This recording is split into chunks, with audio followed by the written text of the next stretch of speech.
What is going on, ladies and gentlemen? Welcome back to the channel. I do hope you're doing well. Thank you for stopping by. My name is Paul. This is the Leeds Therapy. I hope everybody's recovered after the Middlesbrough game now. And the video today is obviously going to be about our game on Friday, which is going to be against Queen's Park Rangers. And yeah. We need the 3 points. It's as simple as that. We need the 3 points. We want the 6 points going into the weekend, especially with Ipswich playing. So yeah, we need that 3 points. We have got to put the pressure on Ipswich now in terms of for when they go out. So let's have a quick look then. Just having a quick look on whoscored.com. So, looking in terms of probable lineups, it's looking like it's going to be similar sort of lineups. So, for us, it'll be the 4-2-3-1. And for Queen's Park Rangers, it looks like it's going to be the 4-2-3-1 as well. Their average rating on whoscored.com is a 6.9. Ours is a 6... Sorry, theirs is a 6.7. Averages out at 6.4. Ours is a 6.9 overall. Average age, their average age is about just under 29. Ours is literally 24, our average age. You can go into ridiculous metrics if you want in terms of the average height of the players and stuff and things like that. But overall, from an age point of view, they're a little bit older than us, not by massive amounts. It just shows in terms of that young squad that we've got overall and in terms of where we play. Interestingly, they don't have a player currently on their side that has a rating above 6.8. 6.99. They've got one, 6.99, which is Shah. So looking at it just in terms of injuries wise and stuff like that, obviously we've got Strout that's out, Daniel James that's out as well. They've got Taylor Richards, Ryan Coley and Michael Frey that are out at the moment as well. We've obviously had the news today from Farker that Bamford might not make it in time to be able to actually play in the game on Friday night. I think he said in the press conference that had it been another 24 hours on, then there is a strong possibility that he could have made it if the game was actually on Saturday itself. But he's done this before, Farker, and the person's ended up playing anyway. So you would think that the natural selection would be Joseph to go up front. But looking at the way that the substitutions have worked out recently, something within my water tells me that it's going to be Piru up front. Now, when we played Queen's Park Rangers last time, it was a 1-0 win at Ellen Road. It was a really weird game. They were very, very tight and compact, Queen's Park Rangers. We got an early goal, and I don't know what happened, but we didn't seem to capitalise on it as the game wore on. I remember I was in what stand was I in? I think I was in the Cop End for that one.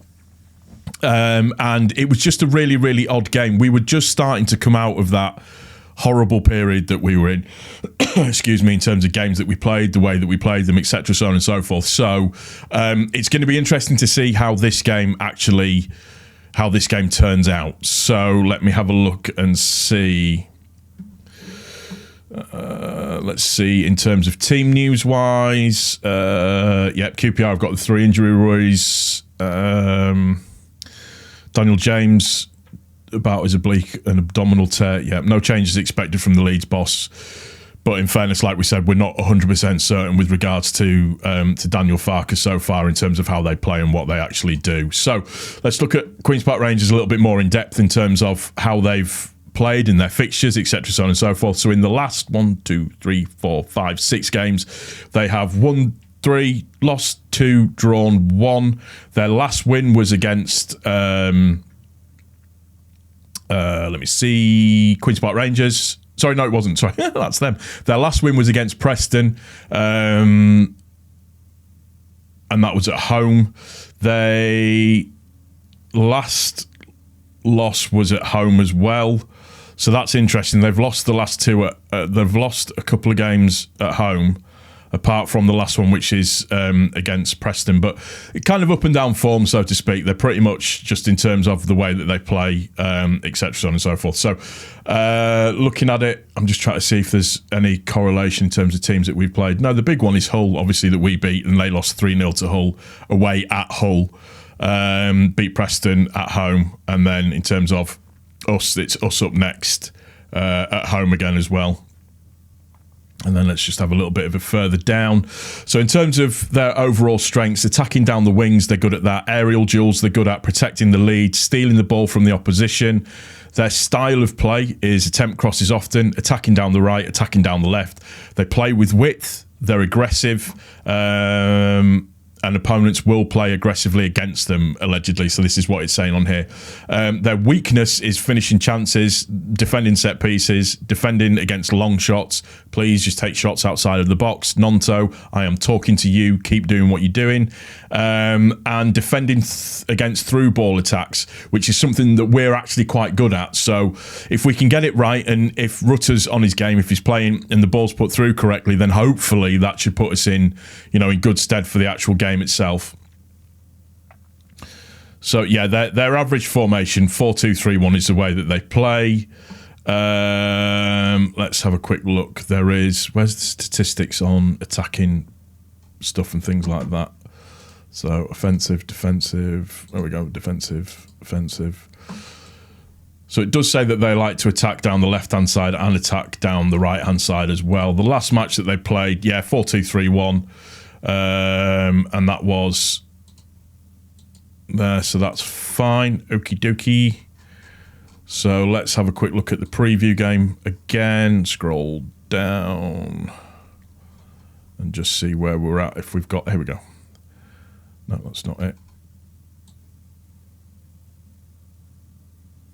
Okay, so no votes have been cast yet for anything that doesn't give descriptions in terms of the way that it plays. What we need to do is just overall, like I said, their form is very much a mixture. Looking at their form over the last 6 games, there's a draw, a loss, a win, and a loss in there. So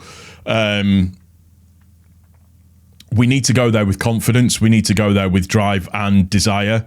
I want to see us play the way that we kind of played. I think the thing that I'm worried about is that we're going to have another one of those where we're all sat getting really, really stressed out about us trying to hold on to and protect a lead. But something tells me that might be what Farke decides to do, is that if we get into the lead, hopefully we don't concede a silly early goal like we did before. I think in the game against Middlesbrough, the players were probably a little bit too on it, a little bit too eager. So hopefully the win takes out of it. I'd like us to be relaxed, but I'd like us to be on it from the start. Quick, strong, incisive play. And Nonto and Somerville are going to be key to that. And Somerville looked back to his old self again a little bit on Monday night. So we just need to maintain. Hopefully Bamford's fit enough to play. We have the squad, we have the players to be able to win this game. We just need to win it. We win it and we get the 6 points. That puts huge pressure onto Ipswich moving forward into the next 2 games, because that essentially means that they're going to have to win all 3 of their games pretty much. Hopefully, fingers crossed. I'm not going to talk about Southampton at home for us just yet. But as ever, I'm nervous. I was nervous even after the game. I'm nervous now. I'm trying to be calm about things. It's not the easiest thing in the world to do. But we move in there with confidence, hopefully. And hopefully we get the win. And at the end of the day, if we're all mega stressed out and we've gotten the win and it's some scrappy 1-0 win and they have a glut of chances and do it, then I'll take it. But like I said, I don't think my heart is going to be able to take it for much longer. We've just got to go all out and win. Like I said, on our day, when we move it fast, when we move it incisive, the boys are unplayable. They're absolutely unplayable. And if one of the things that we're really good at is those through balls, those running onto balls, them little balls from Rutter, the balls from Firpo, from Gray, from whoever else is playing. I want the game out of the way now. And this season has now tired me to death, and I'm kind of waffling. But if you've not done so already, if you could hit the subscribe button for me. If you've enjoyed the video, please hit the like button. If you are new to the channel, do all of those things, comments, whatever, and we should be good. I think this season is going to be the death of us, but I'm feeling confident, but nervous at the end of the day. But yeah, as ever, thank you for stopping by. I really do appreciate it. We'll see you on the next one. Take care.